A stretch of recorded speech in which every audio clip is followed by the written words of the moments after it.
ونسلم علی رسولہ الکریم اما بعد۔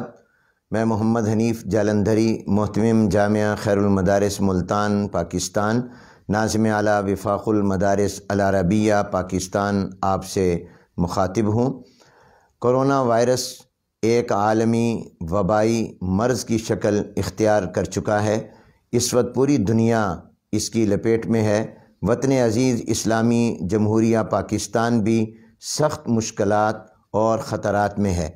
میں اس موقع پر قوم سے یہ اپیل کرتا ہوں کہ وہ ان تمام حفاظتی تدابیر کو اختیار کریں جو صوبائی اور وفاقی حکومت کی طرف سے، ڈاکٹرز کی طرف سے اور اطباء کی طرف سے اور ماہرین صحت کی طرف سے دی جا رہی ہیں، اور اسی طرح حکومت کی تمام ہدایات پر بھی سختی سے عمل کریں۔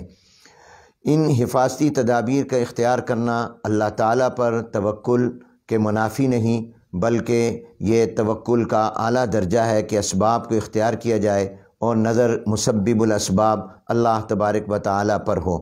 جناب نبی کریم صلی اللہ علیہ وسلم کا اسوہ حسنہ اور حضرات صحابہ کرام رضوان اللہ تعالیٰ علیہم اجمعین کا اسوہ مبارکہ اور قرآن و سنت کی تعلیمات بھی یہی ہیں کہ تمام احتیاطی تدابیر کو اختیار کیا جائے۔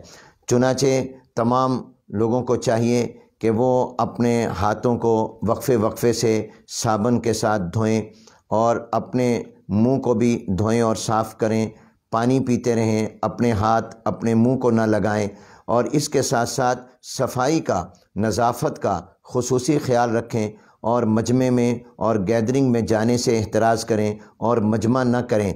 یہ دو چیزوں کا خاص خیال رکھا جائے، ایک صفائی کا اور اختلاط کم سے کم ہو۔ اور اسی طرح جب نماز باجماعت کے لیے مسجد میں آئیں تو گھر سے وضو کر کے آئیں، سنتیں اپنے گھر میں پڑھ کر آئیں، اور نماز کے بعد کی سنتیں بھی اپنے گھر میں جا کر پڑھیں، اور ایسی جگہوں سے اور ایسے لوگوں سے دور رہیں جن میں یہ وائرس ہو یا اس کا خطرہ بھی موجود ہو۔ جناب نبی کریم صلی اللہ علیہ وسلم نے طاعون زدہ علاقے میں جانے سے اور وہاں پر موجود لوگوں کو باہر آنے سے منع فرمایا ہے۔